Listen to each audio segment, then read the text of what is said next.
नमस्कार, केनला 24 के इस खास बुलेटिन खबर उत्तर प्रदेश में आपका स्वागत है। आपके साथ मैं हूं मोहम्मद उवैस खान। बढ़ते हैं आज की बड़ी खबरों की ओर। सरकारी विभागों के भ्रष्टाचारों को लेकर व्यापार मंडल ने आर पार की लड़ाई का किया ऐलान। अखिल भारतीय उद्योग व्यापार मंडल के नगर कार्यालय से ये ऐलान किया गया। जिलाध्यक्ष अनिल गुप्ता ने पत्रकारों से बात करते हुए आरोप लगाया कि जीएसटी विभाग, बाट माप विभाग और बिजली विभाग अनेक रूप से व्यापारियों का आर्थिक शोषण कर रहे हैं। नगर अध्यक्ष चंद्रप्रकाश उर्फ ललैया के प्रतिष्ठान पर पत्रकारों से बात करते हुए अनिल गुप्ता ने कहा कि जीएसटी विभाग बिना कारण व्यापारियों से 7 साल पुराने अभिलेख मांग रहा है, जो कि पूरी तरह गलत और व्यापारियों के आर्थिक शोषण करने वाला कदम है।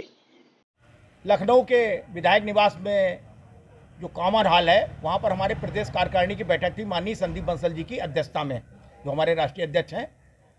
तो कई जनपदों से ऐसी शिकायतें आई हैं कि उन जनपदों में, जैसे हमारे जनपद कन्नौज में भी हमारे व्यापारी शिकायत कर रहे हैं कि जीएसटी विभाग के द्वारा अनावश्यक व्यापारियों का आर्थिक शोषण करने के उद्देश्य से वह पिछले कई वर्षों के पुराने व्यापारियों से हिसाब किताब मांग रहे हैं, जो कि वैधानिक तरीका नहीं है।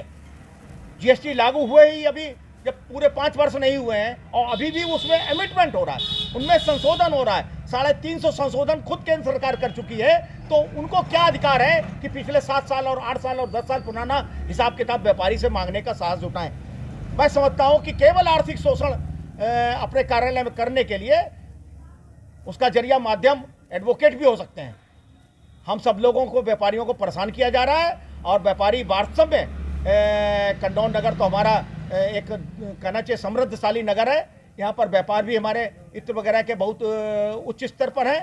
कहीं ना कहीं वो लोग अपने आर्थिक शोषण का जरिया बनाना चाहते हैं। मैं चेतावनी देता हूँ जीएसटी विभाग के अधिकारियों को कि वह किसी भी प्रकार का ऐसा दुस्साहस न करें, अन्यथा हमारा संगठन उनसे दो हाथ करने के लिए भी तैयार मन बना बैठा है। इसी प्रकार से इस जनपद में विद्युत विभाग की ओर से ऐसी खुली लूट शुरू कर दी गई है, जिस व्यक्ति का 2000 रुपये का बिल नहीं आना चाहिए। भाई 2 एलईडी 4 एलईडी जलाने वाला और 1 पंखा चलाने वाले व्यक्ति का कभी भी 1 महीने का मासिक बिल 4045 रुपये नहीं आ सकता। लेकिन ज़्यादा बिल रीडिंग करके, मीटर रीडिंग भेज करके और बाद में उन समझौता करते हैं। कुछ लोग ऐसे दलाल वहाँ पर विद्युत विभाग में फिट हैं कि जो उस व्यक्ति का जिसका बिल ज़्यादा है, 40,000 का, 50,000 का दिखा दिया, बाद में उसको 5,000 10,000 रुपये में निपटा दिया। 5-10 हज़ार रुपया उस उपभोक्ता से भी ले लिया गया।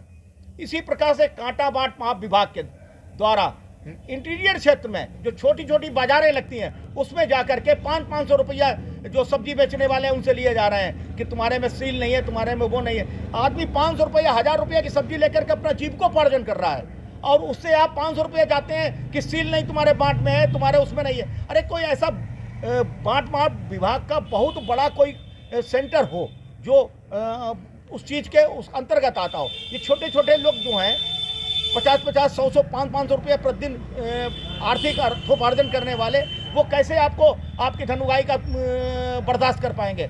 तो ये भी एक कांटा बाट माप विभाग के ऊपर एक आपत्ति है। दूसरा, हम सब लोग कहीं ना कहीं किसी भी सरकारी कार्यालय में जाइए जनपद में, वहाँ के कर्मचारियों के द्वारा, वहाँ की नौकरशाही के द्वारा व्यापारी समाज सहित आम समाज का भी आर्थिक शोषण हो रहा है। तो इस भ्रष्टाचार के विरुद्ध हमारा संगठन पूरे प्रदेश में अलग जगाने जा रहा है, आवाज़ बुलंद करने जा रहा है। और माननीय राष्ट्रीय अध्यक्ष संदीप बंसल जी, प्रदेश अध्यक्ष माननीय रिपन कंसल जी के नेतृत्व में हम सब लोग अपने अपने जनपदों में इस भ्रष्टाचार के विरुद्ध आवाज़ बुलंद करेंगे और इन सब लोगों को अपनी जो पुरानी इनकी चाल है आर्थिक शोषण करने की, आम व्यक्ति की और व्यापारी समाज की, उसको अब नहीं बर्दाश्त करेंगे और इसके विरुद्ध हम सब लोग लड़ाई लड़ने के लिए तैयार हैं।